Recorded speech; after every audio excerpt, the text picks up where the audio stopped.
Colombia sigue enfrentando las consecuencias del terremoto de magnitud 7,4 que golpeó el país hace poco más de una semana y que deja cientos de muertos, heridos y desaparecidos. El gobierno de Abelardo del Espriella decretó una emergencia económica para acelerar la reconstrucción y anunció un fondo milagro, así lo llamó. Pero la respuesta oficial también ha quedado marcada por polémicas. 1. El rechazo a la ayuda de rescate mexicana. ¿Por qué no quiso y aceptó ayudas de otro país? Un ministro de Vivienda, recién asumido, fotografió en una playa en plena emergencia. Dijo que además de ser ministro, también es un buen padre y un buen esposo. Y el propio presidente entregando balones de fútbol con propaganda de su partido a damnificados. Todo eso lo observó, lo reporteó, lo olfateó con lo que conoce del mundo, del periodismo y de la vida, el gran Rafael Cavada. ¿Cómo te va, Rafa? ¿Cómo estás? Bien, contento. A ver. Harto que decir sobre Colombia. Harto que decir. No sé por dónde empezar. De partida, hagamos una comparación. Cali tiene 2,2 millones de habitantes, Pereira tiene 500.000, con suerte.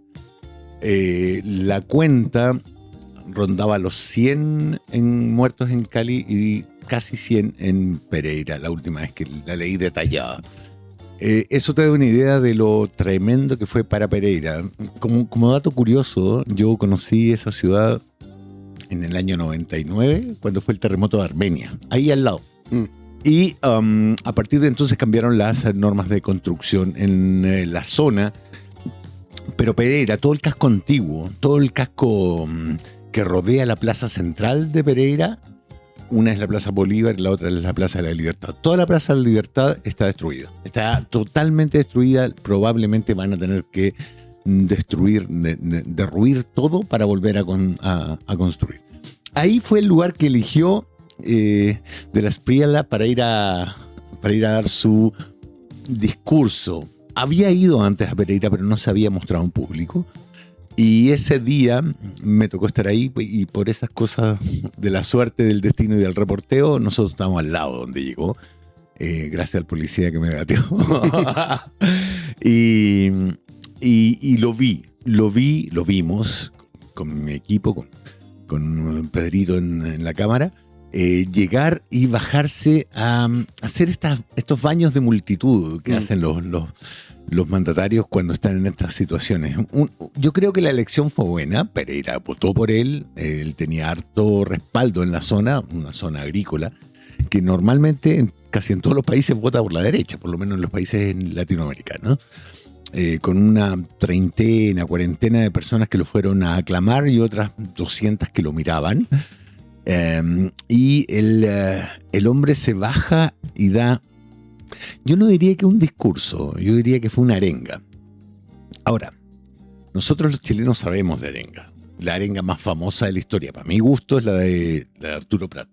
Muchachos, la contienda es desigual, nunca se ha arreado el pabellón, y mientras yo viva no se hará, y si muero mis oficiales sabrán cumplir con su deber. Cortito y al pie. Él se bajó y dio esta arenga de, no sé, Colombia siempre ha enfrentado situaciones difíciles, vamos a salir juntos de esto y el gobierno está con el pueblo. Es básicamente el hilo de ideas que tiró. Y es mala, y es muy mala, porque el primer día en Colombia actuaron solamente los voluntarios, solo los voluntarios. El segundo día empezó a llegar, y te estoy hablando de Cali, de la principal ciudad. El segundo día empezó a llegar el Estado con la policía y el ejército y los bomberos, pero no fue capaz de controlar la situación porque los voluntarios simplemente decían: nosotros llegamos acá mucho antes que ustedes. Y recién el tercer día, al atardecer, el asunto empezó a estructurarse como lo hacemos en Chile. Un punto de mando unificado, un puesto de mando unificado, el PMU, donde hay alguien que tiene claramente el control de la situación, ordena a los recursos disponibles, ya sea bomberos, policía, rescatistas del ejército y voluntarios, además de la Cruz Roja y de la ayuda internacional, si es que llega. Y para el jueves esto se notó ya bien en Pereira. Los voluntarios fueron rápidamente dejados de lado porque tú no puedes trabajar con una fuerza de 500 personas que quiera hacer lo que se le antoje, digamos. Tienes que ordenar en base a tu objetivo y a tus recursos, y en el caso de los rescates, yo ya lo había visto en Venezuela, los expertos son los topos, los USAR, que es Urban Search and Rescue, ¿cachai? Ellos tienen el know-how, pero la gente, y lo digo con el mayor respeto, digamos, cree que escuchó algo, dice que escuchó algo, alguien le dice que había algo y van, agarran un mazo o un chuzo y empiezan a darle el concreto y no saben si pueden destruir la estructura que soporta toda esa masa de concreto. El jueves recién se estructuró, quedó bien estructurada los puestos de mando y empezaron a salir cuerpos por todos lados. Cuando yo me vine todavía había un lugar en Cali donde se suponía que mínimo 15 personas habían. ¿Cuántos días estuviste? Estuve de lunes a lunes. Una semana. Afortunadamente las distancias son cortas, aunque el tránsito te demora mucho, como clásicamente ocurre. Lo mismo me pasó en Venezuela. Transitar 200 kilómetros en esta hora en más de 3 horas. En Venezuela, una distancia que normalmente se hacía en 20-30 minutos, te llevaba 1 hora, por la congestión que se produce. Y recién ese día empezó a organizarse la cosa y uno empezó a ver cómo salían cadáveres.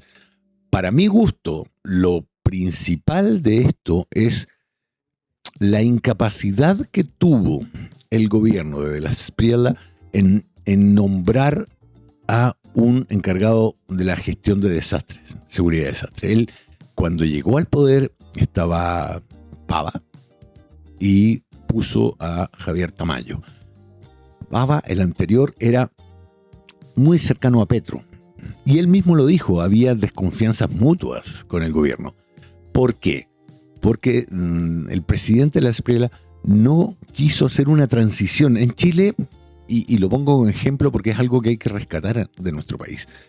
Gane quien gane, empieza una transición, se reúne el gobierno entrante y saliente, se hacen los gestos clásicos, reconocer el triunfo de la otra persona, pero en el periodo entre que gana y asume, se hacen reuniones, se traspasa el poder, se le da la información necesaria. El entrante, no solamente el presidente, cualquier autoridad entrante recibe, digámoslo así, una carpeta del estado de la situación. Eso no ocurrió en Colombia y el presidente llegó calato, desnudo del poder. Tenía a un opositor encargado de gestión de desastres que le dijo: no dejemos entrar a la ayuda extranjera, no llamemos rescatistas porque con las fuerzas que tenemos es suficiente. Yo no sé si fue mala intención o mala evaluación, el caso es que no importa. Cuando él finalmente nombra a Tamayo, el tipo ya estaba superado y para peor, en una reacción inexplicable, dice: no voy a llamar ayuda extranjera, y cuando lo llame van a ser de estos 4 países, Estados Unidos, Israel, etc. Y ahí los topos ya habían llegado, los topos mexicanos, que son probablemente el grupo de rescatistas más famoso que existe, que se crea en el terremoto del 85, con una experiencia de décadas y además con filiales. En Chile tenemos topos, con filiales, en Argentina los hay. Con ellos al lado, en Venezuela, que cruzaron la frontera por iniciativa propia, el presidente dice: no los necesito. Y de hecho le pone trabas.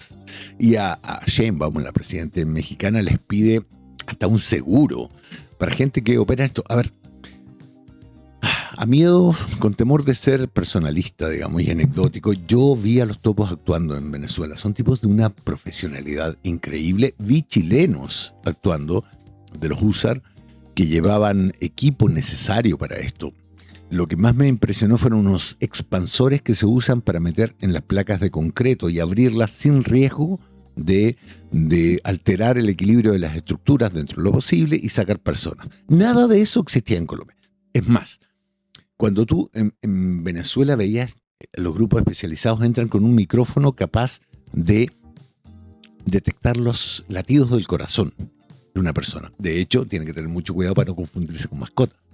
Bueno, déjame poner un ejemplo. En Colombia era un micrófono de este tamaño. Lo agarraban y lo colgaban con el cable y lo tiraban para abajo. Entonces, tú dices, el equipo especializado tiene no solo el know-how, la experiencia y el equipo, la tecnología, tiene además toda la voluntad de venir. Y el presidente los bloquea. ¿Por qué? Bueno, la única explicación posible es por motivos políticos. Llamó a rescatistas, o les permitió entrar rescatistas afines a su idea política. Y los llamó recién el miércoles.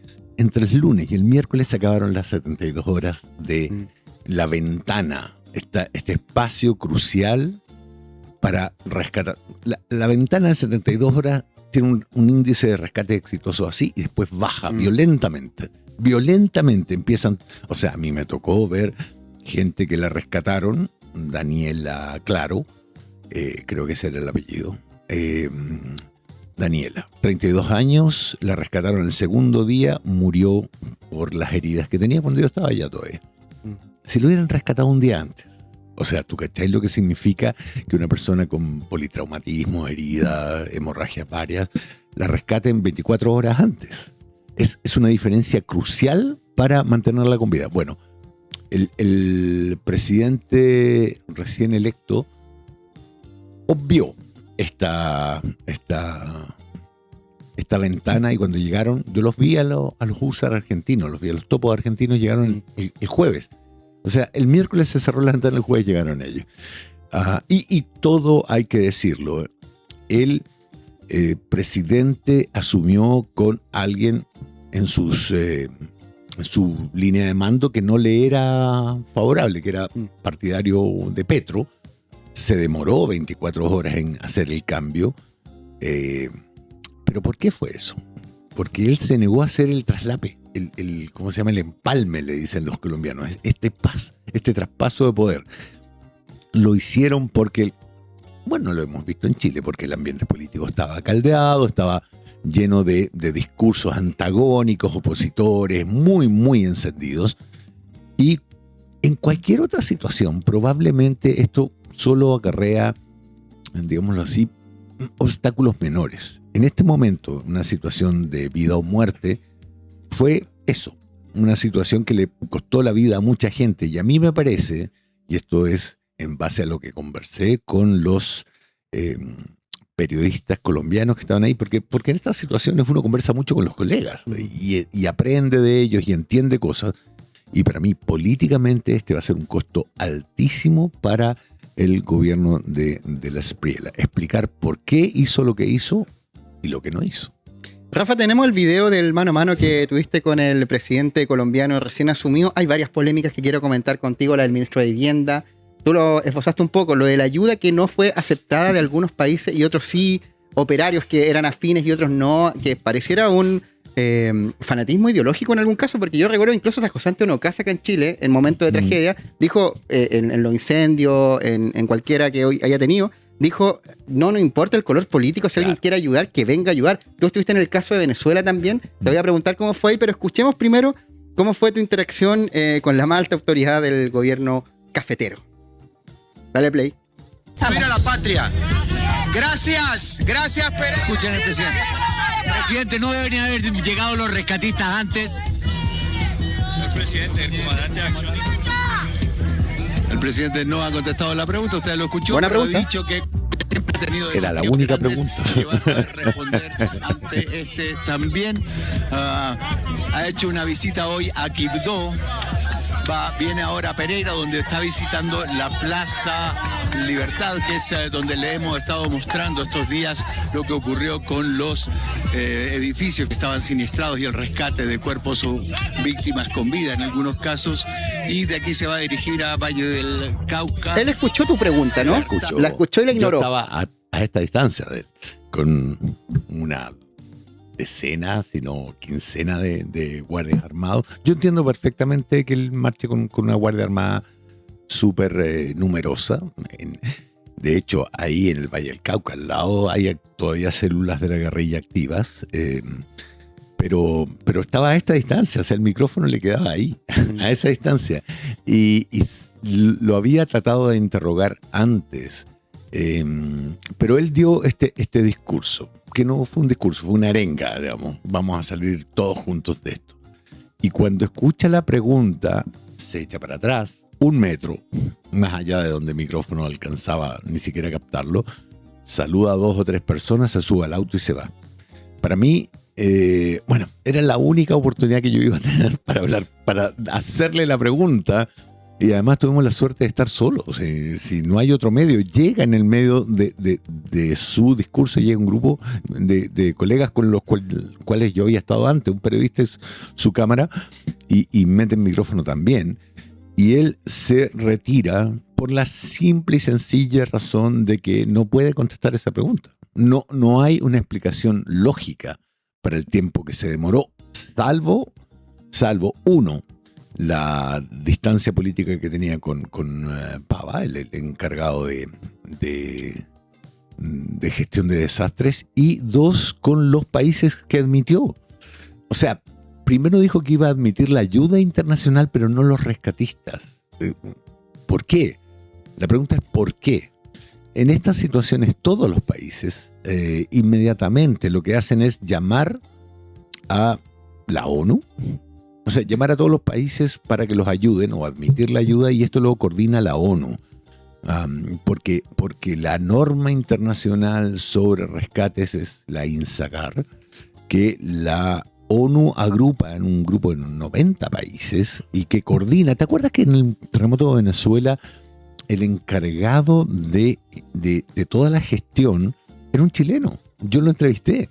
Bueno, por supuesto por teléfono, digamos. No por teléfono, por video en Chilevisión un fin de semana en la mañana. Y él nos explicaba que esto lo coordina la ONU y tiene un protocolo súper establecido de cómo juntar los recursos, cómo administrarlos, y normalmente los rescatistas llegan, reciben un informe previo, digamos, de las situaciones críticas y se despliegan de mayor a menor, digamos, de mayor nivel a menor nivel, y van chequeando los puntos. Si te dicen si aquí hay alguien vivo, si hay posibilidades de rescatar o no, y se distribuyen y se ordenan de esa manera. Acá, el tercer, cuarto día ya eso funcionaba, pero es cuando ya perdiste la ventana de oportunidad. Y yo insisto, si hay 2 países en Latinoamérica que saben de terremotos y de rescate, México y Chile. Son los 2 países con el mayor nivel de sismicidad de nuestro continente. Y ni siquiera aceptó la ayuda del presidente Castro. Aceptó la ayuda de Israel, que tiene muy buenos rescatistas, pero de sismo sabe poco. Eso no obsta para que sus rescatistas sean de primer nivel. De Estados Unidos, pero de sus aliados políticos. De Ecuador y El Salvador también. Ecuador y El Salvador. Todos aliados políticos. O sea, ¿El Salvador tiene más experiencia que Chile en terremotos? Seriamente hablando. Nosotros somos los número 1. Claro. O sea, cuando yo les comentaba a los colombianos que nosotros habíamos tenido un terremoto 8,8, no lo podían creer. No podían creer lo que yo les decía. Decían 8,8 y sube 4 o 6 veces por cada decimal. No es que suba un décimo, sube 4 veces a 8 veces más. Entonces, el negar el permiso a los rescatistas fue una maniobra, yo creo, suicida para su política. Él va a hacer campaña, va a apelar al sentimiento. Los colombianos además son muy regionalistas, o sea, tú te encuentras con diferentes palabras a 200, 300 kilómetros de distancia para lo mismo, pero esa obstinación, diría yo, no recibir la ayuda, contrario a lo que ocurrió en Venezuela, que con toda la crítica que uno puede tener con la dictadura de Maduro, o de Delcy Rodríguez en este caso, aceptó inmediatamente la ayuda internacional, llamó a la ayuda. La única explicación que a mí me cabe es que como esto es ONU, y como conocemos la campaña que ha hecho a nivel de todo el mundo la ultraderecha con la ONU, no había cómo contradecir aquel discurso original y quedar en evidencia. Yo realmente, o sea, más allá del análisis político, cuando tú sabes que hay personas que están buscando ahí, frente a ti, a 40 metros, y que cuando las encuentran ya están muertas, tú dices, ¿cómo es posible que por un abanderamiento ideológico no hayan puesto todos los recursos antes.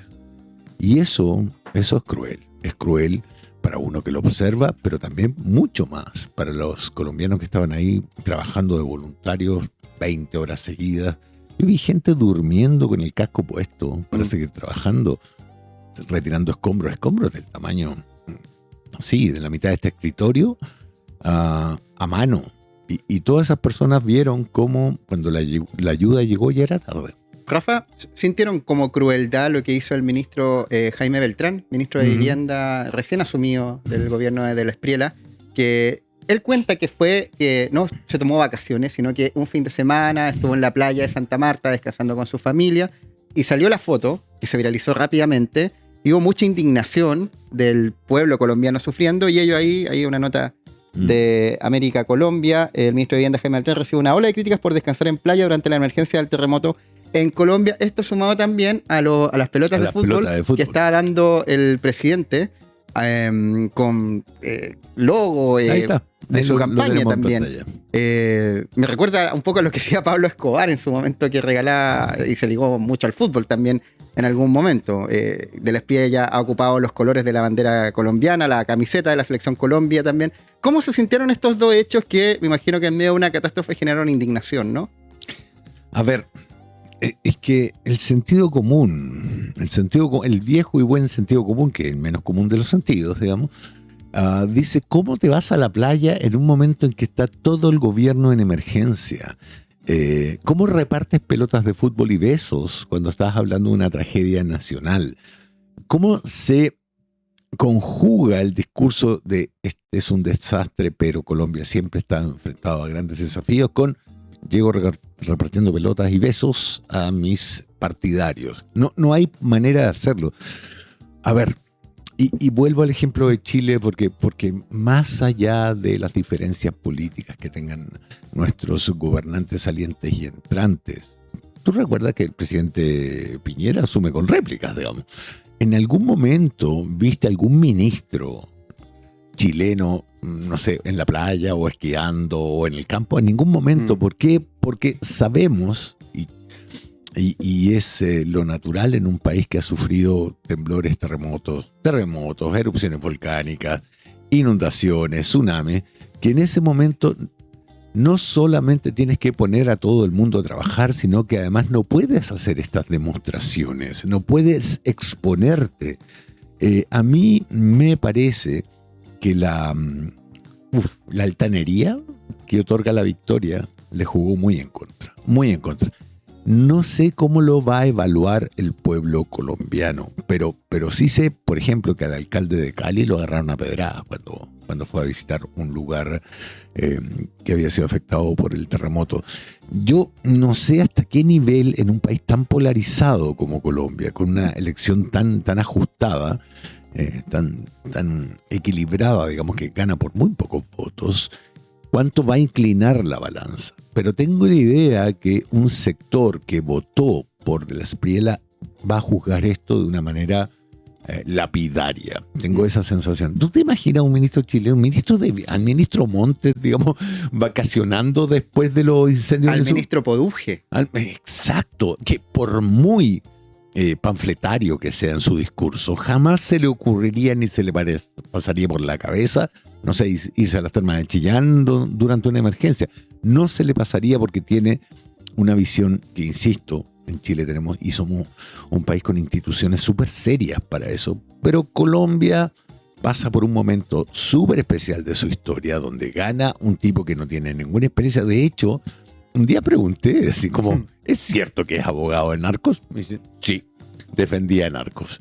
Entonces, esa estabilidad precaria que tiene él, ese equilibrio precario entre la crítica y su discurso, se acaba de inclinar más hacia la crítica que hacia su arenga.